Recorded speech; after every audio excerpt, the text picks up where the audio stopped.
Where are you from? South Memphis, Riverside, man. Florida, South Parkway, straight out the K, as they say. I mean, like Kansas Street, you know what I'm saying? Right by like the Mississippi River, like if you go, you can't really go no further than, you know what I'm saying? You got Riverside and then you got the Mississippi River, you know what I mean? So that's it, baby. I'm from the heart of South Memphis, you did. Now, do you still reside in Memphis? Yeah, I'm still in Memphis doing my thing, man. Like, I go wherever the money go, but yeah, you know what I mean? My roots is Memphis, baby. That's where I'm from. Growing up in Memphis, what was that like for you? Can you paint that picture for us? Man, growing up in Memphis, like, it was crazy, you know what I'm saying? Like, I really come from nothing, man. I come from the bottom, you know what I mean? But I ain't have a lot. I just had to make shit work. My dad was one of the biggest, drug dealers in the city, man, to be honest with you. And it's one of them things where, like, I saw so much at a young age, but then, like, when he got locked up, you know what I'm saying, shit just got turned upside down. So I just really had to, fend for myself and figure shit out. And, I had a lot of pent-up aggression from that shit, and I just had to make shit do what it do and just figure shit out, to be honest with you. How much time did he do? My dad, honestly, was one of the first people, man, to get a fucking life sentence in Memphis for a drug charge. That was so crazy. This shit was televised and everything, bro. I'm watching my daddy, like, go to court every day fighting, fighting this trial. And, that shit just really did something to me, man.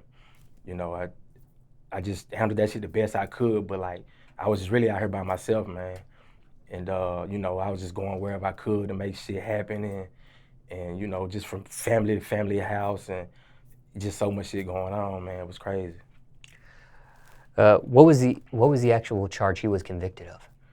Basically, kingpin charge. My dad he was into so much, man. But, like, he was really big to the point where, you know what I'm saying, he had Michael Jordan coming to his clubs, Sugar Ray Leonard, you know what I mean, Shaka Khan. Like, he was just, he was that nigga. You know what I'm saying? I'm being honest with you. And, really, that made me feel like I had to go and get it. I had to get out my ass and go and get it and figure shit out. And, it wasn't no blueprint, you know what I'm saying, for the shit to do. I just kind of caught a glimpse of it at a young age. And, the feds came and snatched them up, man, kicking in the door and shit. And, I had to figure that shit out, He's still locked up today? Nah, man, he actually, pops and came home, man, like, thank God. It's definitely a blessing. But he actually was, he came on with the ones that came on with that Barack Obama released, and he came in on that wave. So I was there to pick him up from the from the pen, and snatch him up, lift him up off his feet, man. Just tell him welcome home, man. And it's been A1 Yola ever since. It was a presidential pardon. Yeah, presidential pardon, man.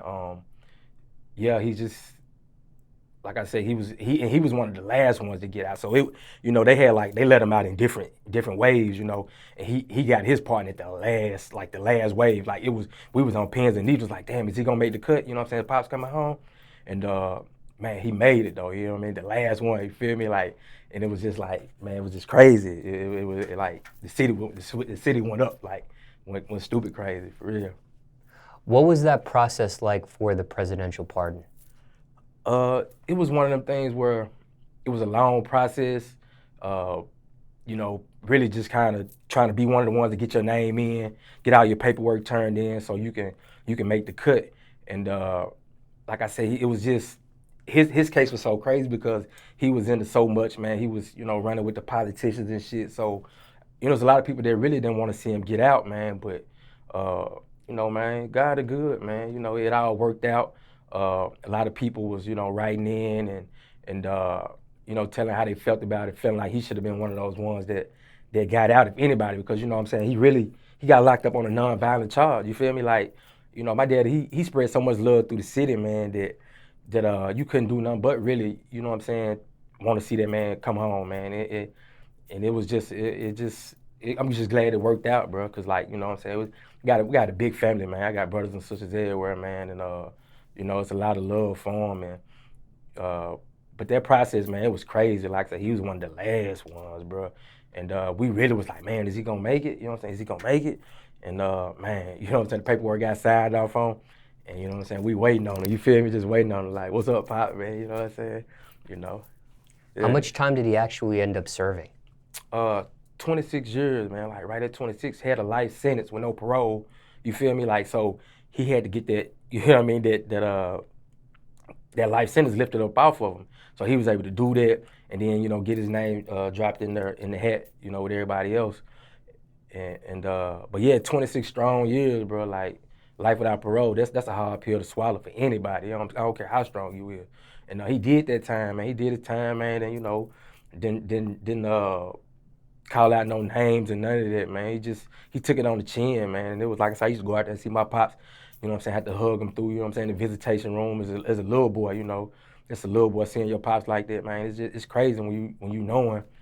All your pops really did was take care of a lot of folks, and he just really providing for his family, man, like everybody else out here trying to do it, I mean, it's just one of the things, like I said, we come from South Memphis, man. We ain't have a lot, like Riverside, it's tough, bro. Like, it's not a lot of people that make it up out of there, like hardly nobody. And so for him to do that, to rise the way he did, and then like be able to show me things, and I remember little shit like, when I was like a little boy, like I said, these big acts used to come through his club when fucking Run DMC first started popping, Like I was a little boy, Pops used to have me fucking on his shoulders, in his club, they doing their thing, and we down there, and put me on the shoulder so I could see and look and see these guys do their thing. Like, that was like, I mean, that's an inspiration right here, why I do what I do today, you feel me? You have pictures of those back then? I don't have them, but like, I ain't gonna lie, a lot of pictures been popping up, like since my pops been out. Like family members been popping up with pictures like, hey, y'all remember this, y'all remember this. So I'm finding pictures like I found somebody came through shit about 2-3 days ago, and was like, dropped some pictures out to my pops and shit, and he was showing it to me, and I was like, damn. So I'm seeing little pictures of me where, my swag was, in full effect then, and, I'm seeing his shit, pictures with him where he holding us up and playing with the kids. So it's like, man, it's a hell of a feeling, bro, like straight up. You ain't got that picture with Michael Jordan? Man, you know what?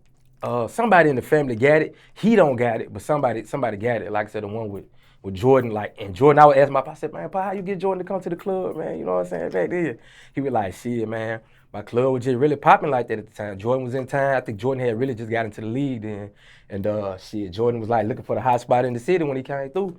And shit, he popped up, you know what I'm saying? So, that's what it was.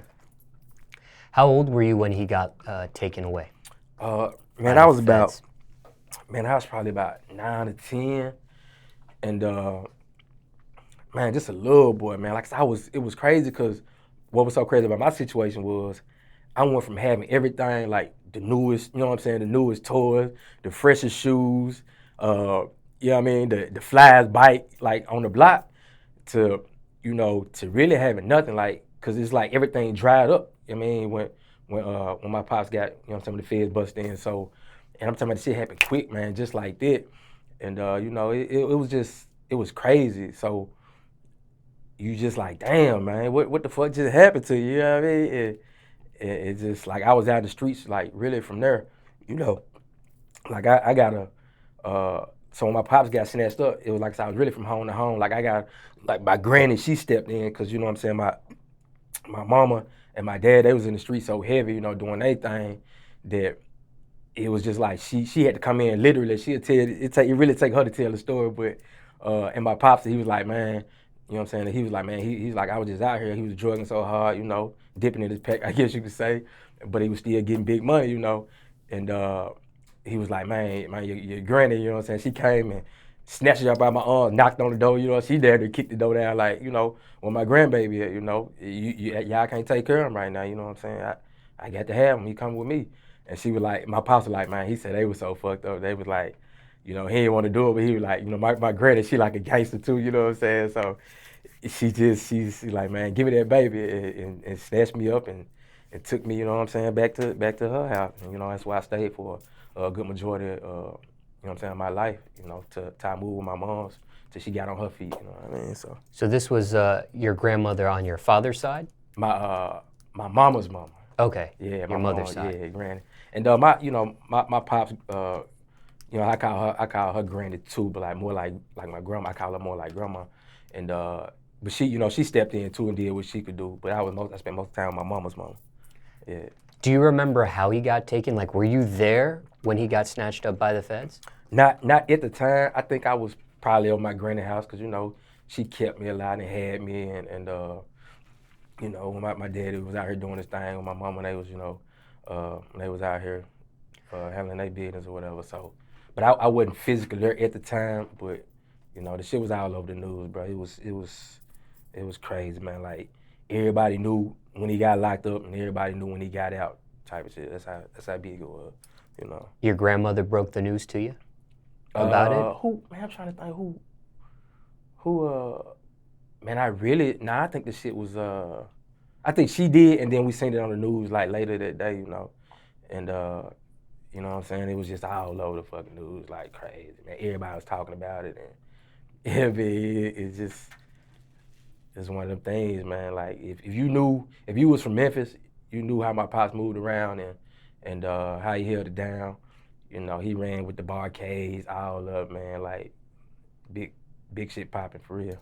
Your mom ended up having to do some sort of time as well? Nah, my mama, she was fortunate enough not have to do time, but she was, she was there with pops for a lot of shit. It's just they wanted my pops. You feel me? They wanted him. Like I said, he was running heavy with the entertainers, the politicians, shit, man. Like I'm talking about like federal senators and shit like that, like real deal shit, man. And a lot of crooked shit was going on that, like I said, that with the politicians was involved in. So they really didn't want my pops. They wanted the politician. But what I'm saying, my pops was so solid, man. It's some shit where the politician crossed him up, you feel me? But he could have gave him up, but he took it on the chin, man, like a G. He knew what he got himself into, so you know what I'm saying. Not many can do that, especially these days. It's a different world out here, man.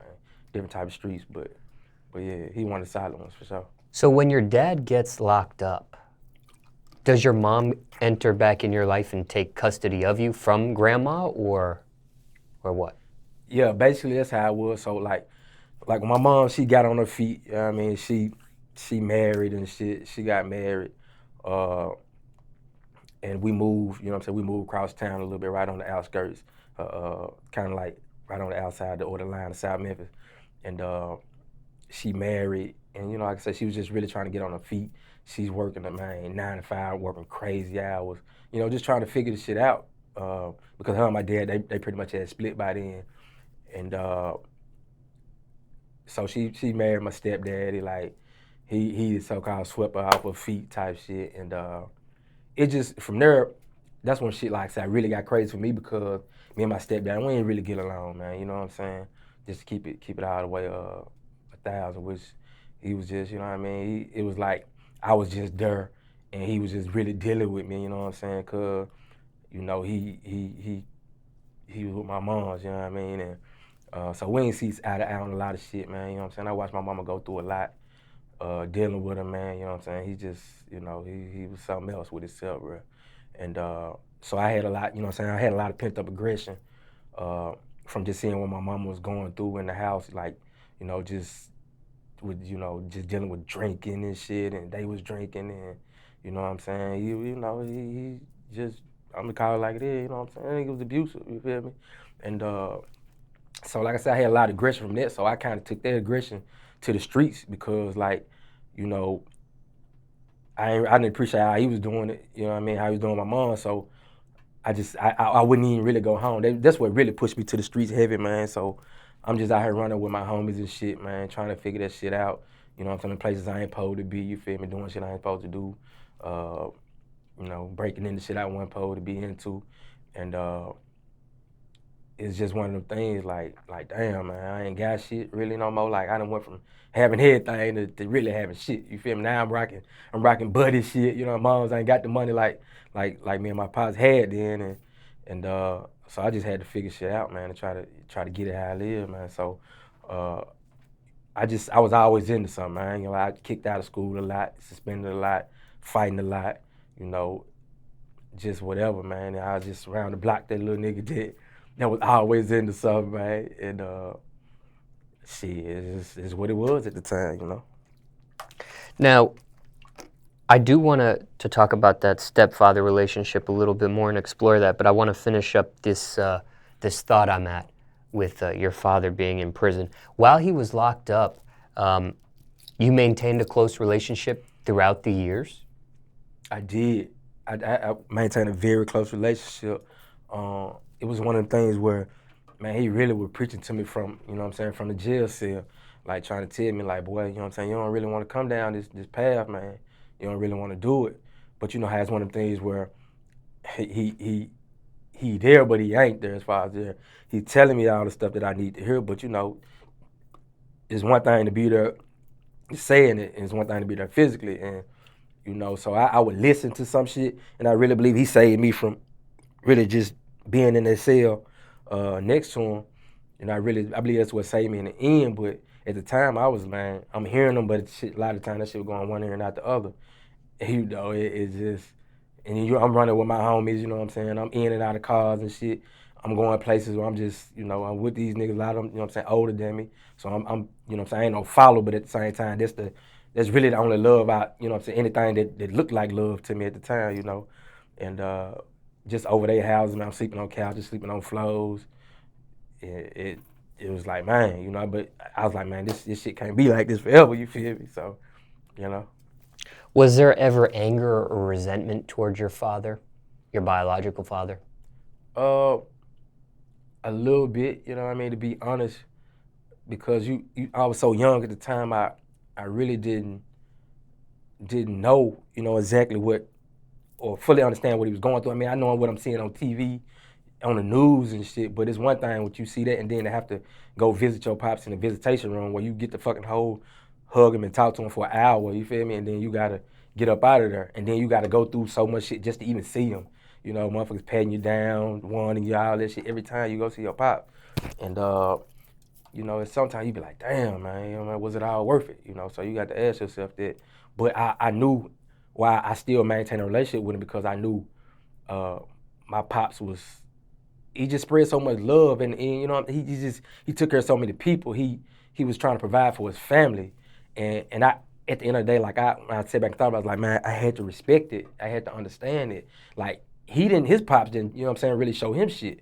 You see what I'm saying? Like what he was trying to pass on to me is what his pops didn't do for him, even though he wasn't able to be there beside me. He was just trying to, you know, do what he could from what, you know, from behind bars, you know. So as I got older, I started like, you know, understand it, you feel me, what it was. What age do you think it was when you started understanding? Probably about 17, 18, because before then I was really like out there, you know, I'm in trap house, in and out of trap houses with my niggas and shit, and like I said, I'm sleeping on the couches and whatever, you know, just doing what I see them do, and you know, thinking it's cool because like they get money, you feel me? Like that's where you want to be. You want to be around the money. But at some point, I was like, man, you know what? My niggas starting to get locked up. You know what I'm saying? Some of my niggas getting killed. Like, you know, I got to make another move, or I'm gonna be right there with them. You know, so and that's what I had to do. Was he aware you were going through this stuff? Was he aware you were in the streets as well? Some of it, like, you know, it's just one of the things where, you know, he calling home, he talking to his folks, so they giving them bits and pieces of it, but he don't know everything I'm doing, but somebody do, and that's why he talking to me the way he is. He like, man, boy, you gotta straighten your act because this ain't what you want. In the end, they got a cell waiting on you. Like he talked to me, you know what I'm saying? He talked to me tough. He give me tough love, you know, he still do to this day. And so we just got that relationship. That's how it is. And so, you know, some of that shit I don't be wanting to hear, but some of it, I be like, okay, I see where he's coming from. He put something on my mind to lead with me, you know. Back then, and I'm curious if you know any information on his actual case as far as like trial and stuff. Like, I'm wondering if he was offered a plea deal instead of taking it to trial, which may have given him a certain amount of time, but maybe not life in prison. I don't know. Do you know much about that, or? Yeah, he definitely was offered a plea deal. Again, like his situation is like so different from others because they offered him the plea deal on top of they really didn't want him. They wanted, you know what I'm saying, the politician. He was dealing with the senator, if I'm not mistaken, the federal senator. And but you know what I'm saying, it was one of them things where, and mind you, you know, I'm gonna take it all the way there. The senator had crossed my pops out. They had did some business together. He didn't do what he was supposed to do. So really, you know what I'm saying, my pops could have fucking said, fuck it, here you go. You know, put that motherfucker on the plate. He could have put him on the plate for it, but, you know, he's a stand-up guy, man. Like, it's just, it's how he is, man. He got certain shit he just ain't gonna do, man. And I respect him for that. A lot of that shit been passed on to me. You know what I'm saying? It's in my DNA, you know. I'm one of them folks, I'm one of the ones that believe, you know what you're getting yourself into, and whatever you get yourself into, be able to accept everything that come with it, the good and the bad. So, you know, I'm built off them same principles, man. What was that plea deal? Like I said, don't quote me on it, but it was something like, if I'm not mistaken, like, I think 25 years, you know, or something to that nature. And, you know, he took it to trial. He was like, you know, what I'm gonna tell you back, he was getting a lot of money at the time. So it was one of the things where, you know, that motherfucker do when they get money, big money, they just be like, fuck it, you know, I'm gonna roll the dice. I got money to back me up. But you know, it's one of them, you don't wanna really fuck with them feds, man. They vicious, man. They very vicious, and they do not play fair. Let me say that. Where was he stationed? If you were in Memphis, where was he stationed? Where did you, when you did like physical visitation, where would you have to go? Man, they sent him, so with his situation, they sent him to, like, it was one of, like I said, his case was so big, he was so well known in Memphis, they shipped him out to Lewisburg, Pennsylvania, like the first 7 years or something, like somewhere in there, just to, like I said, the prosecutor, they was out for him. They like, you ain't gonna be around your people. We gonna give you the ride all the way. And that's what they was on. So they sent him to Lewisburg, Pennsylvania, and he did some time up there. And then, you know, after doing good behavior and all that, they moved him closer back home, which is they moved him to Atlanta, here in Atlanta. And from there, I was able to go visit him. So I even stayed up here for a while. I had family up here. And, you know, my auntie used to take me to go visit him and shit like that, man. And, you know, so that's when I really started to be able to get closer with him again, you know, really from just instead of just being on the phone, you know, talking to him over the phone, I could, you know, visit him and, you know, do visitation. And then from there, little time rolled by, then it was like, okay, you know what I'm saying, you still been cool, you ain't been in no trouble, kept your nose clean, you can come on back to your hometown, Memphis, man. And so that from there, we was able to get even closer again, so. No, we always been close. Now, when he actually comes home, how aware were you in advance of his final day? Man, that's a good question. Man, I'm telling you, it's one of them things where, like, man, we did not know, the family didn't even know until, like, really a month or something before, because it was, I'm talking about, we watching everybody, they, you know, on the news, they putting everybody's name out, such and such coming home, a list of folks, blah, blah, blah, coming home. You know, everybody, other people like, oh, man, my family coming home. Right? And then, you know, it was one of them things where they like, damn, if my folks came home, you know, they look at it, they talking to me like, I know your pop should be coming home, you know what I'm saying? But we didn't know. And we asking him like, Pop, man, what they telling you on the inside? And he like, man, I ain't heard nothing yet. You know, my paperwork and everything in, I done submitted, did what I need to do on my end. It's just, you know, it is what it is. So, but he kept his head up, like he never let nobody see him sweat throughout the whole thing. And you know what I'm saying, I commend him for that, because I know, man, like, you know, he's ready to get the fuck up out that place, man. Like I said, motherfucker put, you know what I'm saying, hit you with the elbow, and you know what I'm saying, with no parole. You know, it's like, damn, you really ain't got nothing to look forward to. But man, he kept his faith, man. He kept his faith the whole time, you know. So his first time actually getting out, you were there? Yeah, I was there. Take us back to that moment. Man, it's a hell of a feeling, because like we sitting out in the car waiting. Like I said, once again, you playing the wait game. With the feds, it's always the wait game. And so we sitting, you know, we lined up cars, the whole family, back-to-back cars and shit. And we out, everybody out mingling, talking, cooling. Like, man, what's up with the time? What's up? You know, he's supposed to be getting out today. And like so we talking to him from the inside. He like, yeah, you know, I supposed to be out at this time, but he's like, I don't, you know what I'm saying? They telling me this thing, they telling me one thing. So he didn't meet that time that he said. So we started to get a little nervous. You feel me? Everybody like, oh man, here we go with the bullshit. And like a few hours or something, he came out later, I think it was, and so we all standing around, just waiting. You know, we see him walking. You know, it's like everything in like fucking slow motion. You know, like a movie or some shit. And he walking out with his hat on, this shit, and with his bag in his hand, like some shit. Like I said, you would see on the movie. And he come through the gates, man, and I bum rushed him, man. Snatched him, picked him up off his feet. You know what I'm saying? And everybody just fucking going crazy, just going crazy. Like he like, oh, put me down, man. But well, yeah, I mean, I couldn't, man. It was just we had waited on that shit for 26 years, man. Do you hear me? 26 long years, bro. You know, so it's like I said, it's one of the moments you never forget, man. You never forget. Were you this big like you are right here when you snatched him up, or? Yeah. Okay. I had a little size of it, you know what I'm saying? I had a little size of it at the time. I think I'm a little bit bigger now, but still, you know, I always had like a lot of strength, even when I was, like I said, back in the day.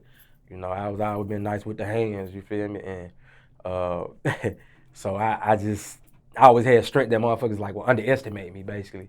Like they would underestimate me, and after that, I put something on them, they don't underestimate me no more. You feel me? So you did snatch him up, but after that, is there a feeling of awkwardness? Is it? Were you obviously excitement for sure, nervous? I wouldn't say a nervousness. It was just like a feeling of over joyous type shit. Everybody was just, you seen everybody want to get a piece of him to hug him too. So, you know, I picked him up, put him, you know, hugged him even closer. And like I said, he's like, oh, well, you good. Let me breathe. And so I did, and everybody, you know, came to get their hugs and, you know, holding up signs, all types of stuff, man. And, you know, we took him out to eat and you know what I'm saying, and let him get his feast on, you know. Did either you or him get emotional that first time seeing each other again? Man, my pop, so he different, man. He a different type of guy. You got to remember, he been locked up for so long. I think he really forgot how to show emotion to a certain extent. I mean, he smiling and, you know, he enjoyed, but it wasn't like too many tears. It was just like really more so smiling ear to ear type shit. Like, you finally coming home, like you finally here, man. And everybody had that feeling. It was just passed on through everybody. Everybody just wanted to get their piece of them, you know what I'm saying, to welcome them home. Yeah. After he comes home, what's the relationship between you two? Does he treat you like father-son? Is he more friend to friend of a relationship? Is he trying to even parent you still? At that, like what's? Yeah, he one of them guys. Like, that's a good question. He still, you know what I'm saying, like stern. Yeah, like I said, you did mention that. Yeah, you got to remember he been around fucking number dudes for 26 years, where they just all been, you know what I mean, joking, talking shit, like just so he still kind of keep that same demeanor, but at the same time, you know, he catches himself and be like, man, I ain't locked up no more. I ain't in the pen. Let me, you know what I'm saying, show love to my kids and everybody and my family. But it's something, man.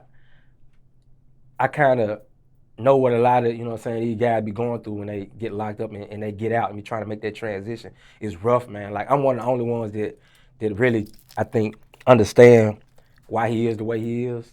Like, a lot of people may not understand it, but it's just he been pent up so long, man, behind bars. You lose a lot of your emotions and shit, and it's hard for you to show that.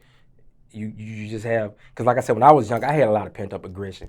Not saying that he's so much aggressive like I was, but it's hard to show your emotion when you go through so much shit, and a lot of stuff don't even work out your way in your favor. It'd be hard to you know what I mean, to be positive about stuff. But through it all, man, I think he been the most positive out of anybody that could be put in his shoes like that. I got to give him that. But he good, man. Like, I ain't gonna lie. He been out for like probably a little bit over a year now. So I think he doing better than I thought he would be doing, to be honest with you, man. He out here getting it again, man. I mean, as far as like legally, and man, he still got the same grind. He still hustle, you know. He's just, like I said, he getting it legal in there, man. And I'm proud of him, man. I'm happy for him. I'm there for him. He already know that. And we just been bonding, man. Like a lot of, you know, we missed out on so many years together. Myself and then, you know, a lot of his kids. Like I'm one of his closest ones. I mean, and he know, man, if he need me, man, I'm here for him. You feel me? Like so, but I definitely understand what a lot of these guys be going through, man, trying to make that transition, man. It's a rough transition, bro. Now, is there any advice for somebody watching this? And circumstances could be different for everybody, but let's say somebody watching this and their parent is locked up for a long amount of time in prison. Any advice there? Somebody watching this, parent doing a long bid. Man, if I had any advice to pass to somebody, man, that was in my shoes or dealing with a family member, especially like their mama or their dad that's been locked up, I would definitely tell them, man, support them, because when you get locked behind them bars, man, you don't have nothing. You get everything stripped away from you.